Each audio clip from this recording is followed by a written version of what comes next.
stay. Just what was those months like after the bowl game, or I guess a month, I don't even know how long it was, and then now you're back. Just talk about kind of what that was like. Well, you know, the biggest thing about it I like is the fact that I'm back. Yeah. You know, in this industry, man, you got to get prepared for change. But man, it's a blessing to be back in Auburn. You know, Auburn. You know my passion for Auburn. You know how I feel about Auburn. So that is the biggest thing. Is that you know, I had other opportunities, but the best opportunity is being back here at Auburn. You know, with Coach Freeze and being around these players, and so I'm enjoying it, man. I'm enjoying it.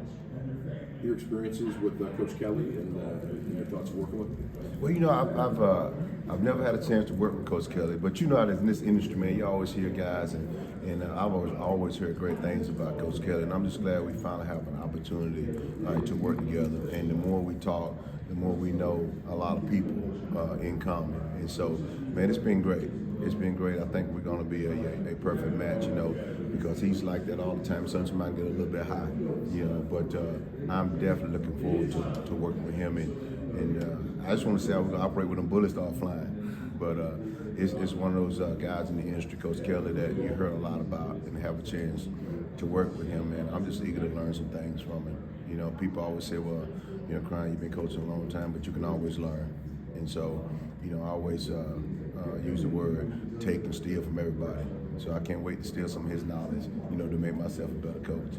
What about Kaylin Locke? What does he have to do to crush you this spring, and where's he best fit in? Is it boundary or nickel or? Right now he's at corner, and you know, of course, the one biggest thing that I like, there's several things I like about Coach Durkin, but the biggest thing is that he always talks about getting the players in the right position so they can go out and perform and execute.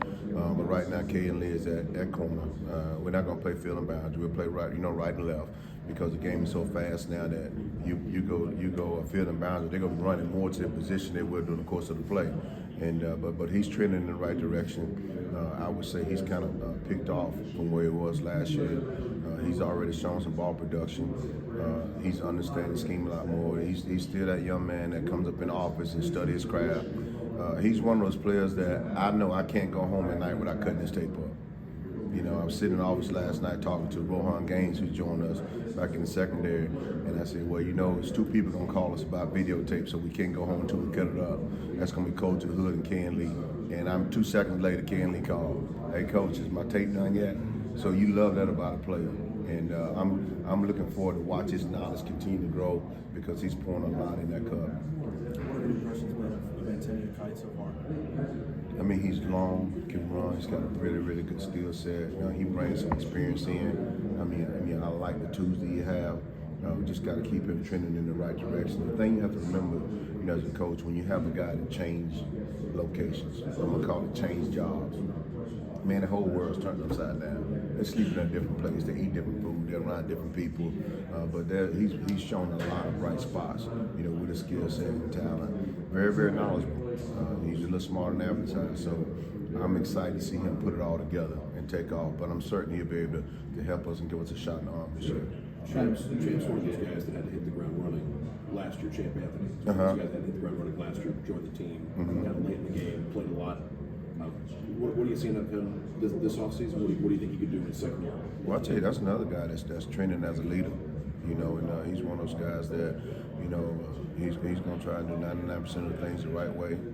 He plays with a lot of effort. He's very attentive. He's one of those players I look at that's really high production, low maintenance. And so I'm looking at him to step up and be one of the guys for us this year. But he's done a good job off the field and on the field. And a lot of times, as coaches and the people that looks at Champ don't realize that he was really just a freshman. And so now he's got a little bit of a mustache now, so we expect him to play a little bit better. You know? So, how do you sort through having so many first and second year guys in your room? I know it's early in terms of reps and stuff like that, but in terms of freshmen, redshirt freshmen, there's lots of those types of players in your room right now. How do you sort through that kind of in the early stages of the spring? Well, you know, the biggest thing is that you have to be mindful of it. I'm not going to ignore the fact that classification does matter. But, man, once you get in that room, you got to forget how old they are. I mean, you got to forget, you know, what's their classification in. And you got to, as a coach, try to get them to perform at a high level. Because I'll tell you another secret that you probably don't know.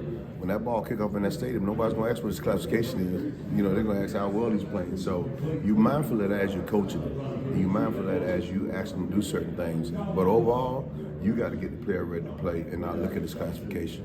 Because if you talked about Kaylin Lee, you know, he played a handful of snaps last year as a true freshman. And so you got to try your best as a coach to get him prepared regardless of the classification.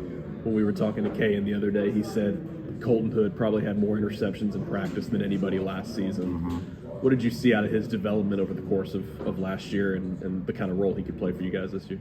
Well, he's had a lot of ball production in the first 2 practices this spring. But you're talking about a young man, again, that I mean, he's going to study the game. He's going to put time in, you know, away from the grass. So when he gets on the grass, he has knowledge in terms of identifying formation, understanding coverages. And, I mean, it's just amazing to watch him put time in away from the game. And when he's on the field, he's very tentative. He's got a real strong IQ and plays with a lot of awareness. And I call him a ball hawk because some way he finds the ball and he gets his hands on it. You know, so I'm looking forward to continue to watch him do it and watch him do it in competition because he does it in practice over and over again. He's giving us evidence that he can be that guy, and so we got to coach him to that end because the name of the game is let's give offense some more possessions. Let's take the ball away. Caleb,